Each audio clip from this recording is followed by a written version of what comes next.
Okay friends, सो इस video में मैं आपको बताने वाला हूँ कि मेरा पहला दिन लेबोरेटरी या ऑफिस जो भी आप बोलना चाहें, मेरा पहला दिन कैसा रहा।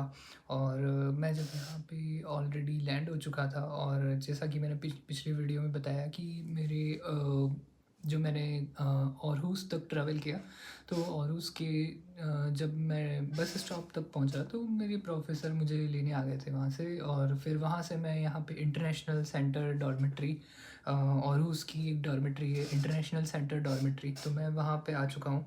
और बेसिकली मैं उस दौरान की बात कर रहा हूँ कि जैसे ही मैं आया मेरे प्रोफेसर ने मुझे इंटरनेशनल सेंटर डॉर्मेट्री पे मुझे छोड़ा, और मैं already international centre IC dorm, basically इसको बोला जाता है आईसी डॉर्म, तो मैं यहाँ ऑलरेडी अप्लाई कर चुका था। तो मैं एक दिन बेसिकली बाद में आया। सिंस मैं 2 सितंबर को यहाँ पे लाइक लैंड हुआ था, तो मैंने 3 सितंबर से स्टार्ट की अपनी हाउसिंग, जबकि मेरा रेंट 1 तारीख से ऑलरेडी स्टार्टेड था। तो ऐसे केस में आपके पास एक बेनिफिट होता है कि आपका रूम ऑलरेडी लाइक रेडी होगा, और साथ में आपके पास एक ऑप्शन होगा, जो रूम की चाबी है वो आप या तो अपने दोस्त को बोल बोल सकते हैं कि वो लेके रखे, अगर आपके कोई दोस्त ऑलरेडी ऑरहुस में है। अगर आप लाइक ऑरहुस आना चाह रहे हैं या ऑरहुस यूनिवर्सिटी आ रहे हैं और आपको कोई ऐसा नहीं मिल रहा है नोन पर्सन की कौन आपकी की ले सके, तो आप डेफ़िनेटली मुझे कमेंट में या मुझे पर्सनली कॉल करके या मैसेज करके रिक्वेस्ट कर सकते हैं। मैं आपके बिहाफ़ पे की पिक भी कर सकता हूँ, और आप जब आएँगे यहाँ पे तो मैं आपको की दे भी सकता हूँ। ठीक है, ये एक बात हुई। जो जैसे ही मैं फिर यहाँ पे आया, तो मैं सिंस ऑलरेडी 10 से 12 के बीच में आया था, तो मैं की पिक कर सकता था। यहाँ पे इनका ऑफ़िस आवर्स के दौरान ही आप की पिक कर सकते हो। तो ये एक ट्रेड ऑफ है। आई मीन अगर आपको की पिक करनी है तो आपको 10 से 2 या 12 से 2 के बीच में ही की पिक करनी पड़ेगी। यही इनके ऑफ़िस आवर्स हैं आईसी डॉम के। तो सिंस ऐसा ज़रूरी नहीं है कि आप 12 से 2 के बीच में ही ऑरहुस पहुँचे, हो सकता है आप शाम को पहुँचे, राइट। तो इस रीज़न से मैंने बोला कि आपको अगर की पिक करनी है तो मैं आपकी हेल्प कर सकता हूँ। 12 से 2 के बीच में मैं आपके बिहाफ़ पे की पिक कर सकता हूँ, और जब आप आएंगे तो मैं आपको की वापस लौटा सकता हूँ। ओके, तो मैंने जब मेरे प्रोफेसर के साथ की पिक की, तो यहाँ पे आईसी डॉम में फिर मैंने अपना सामान शिफ्ट किया। जो आप देख पा रहे हैं मेरे बैकग्राउंड में, मैं 2 बैग और एक बड़ा सूटकेस और एक छोटा सूटकेस लेके आया था। और मैंने अभी तक तो रूम अपना सेटअप कर चुका हूँ ऑलरेडी, और यहाँ पे आपको मिलता है बेसिकली एक बेड एक जने के लिए, और आपको मिलता है सारे बाकी सारे जो एमिनिटीज़, बेसिक एमिनिटीज़ हैं। अच्छी चीज़ ये है कि अगर आप शेयर्ड किचन वाला रूम चाह रहे हैं, लाइक एक रूम आपने बुक किया है, rather than one room apartment book करने की जगह आपने एक रूम बुक किया है डॉर्मेट्री में, जो कि शेयर्ड किचन वाला रूम है, तो आपको शेयर्ड किचन में ऑलमोस्ट हर चीज़ अवेलेबल है। इवन एक प्रेशर कुकर भी अवेलेबल है यहाँ पे। मैं आपको अगली वीडियोज़ में डेफिनेटली बताऊँगा कि यहाँ के शेयर्ड किचन कैसे दिखते हैं।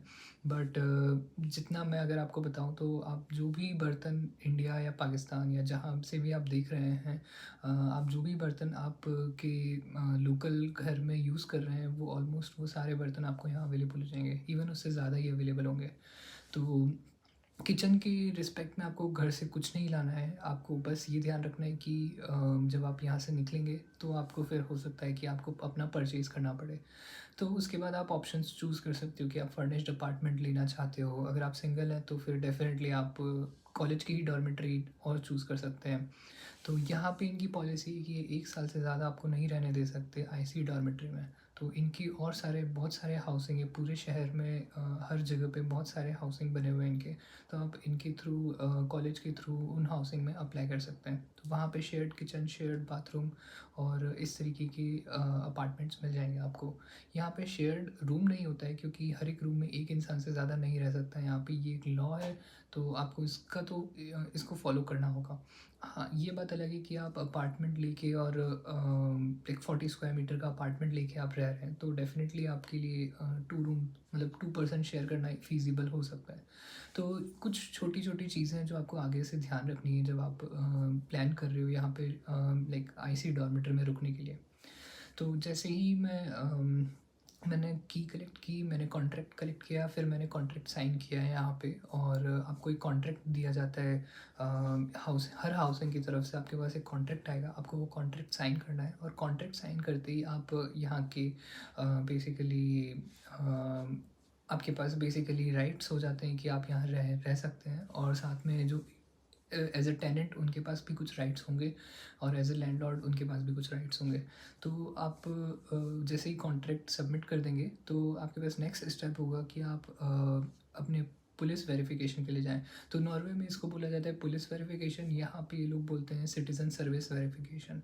सिटीज़न सर्विस और उसमें एक बहुत बड़ी बिल्डिंग है जिसको बोला जाता है dock one. Dock 1 is like a building where you will be dealing all your international relations uh, while staying in Denmark। तो अगर जैसे आपको आपका पासपोर्ट के लिए मान लो पासपोर्ट पे स्टैंप लगवाना है तो आपको डॉक 1 जाना पड़ेगा। अगर आपको यहाँ का रेसिडेंट परमिट चाहिए तो उसके लिए आपको डॉक 1 जाना पड़ेगा। आप जैसे ही यहाँ पे लैंड होंगे आपका सबसे पहला ड्यूटी यही है कि आप यहाँ के रेसिडेंट बने। हो सकता है कि आप स्टूडेंट परमिट पे यहाँ के रेसिडेंट बन रहे हो या फिर आप वर्क परमिट पे यहाँ के रेसिडेंट बन रहे हो, बट आपको अपना CPR नंबर ज़रूर रजिस्टर करना पड़ेगा। CPR नंबर क्या होता है और मिट आईडी क्या होती है ये सब हम अगली वीडियो में डिस्कस करेंगे।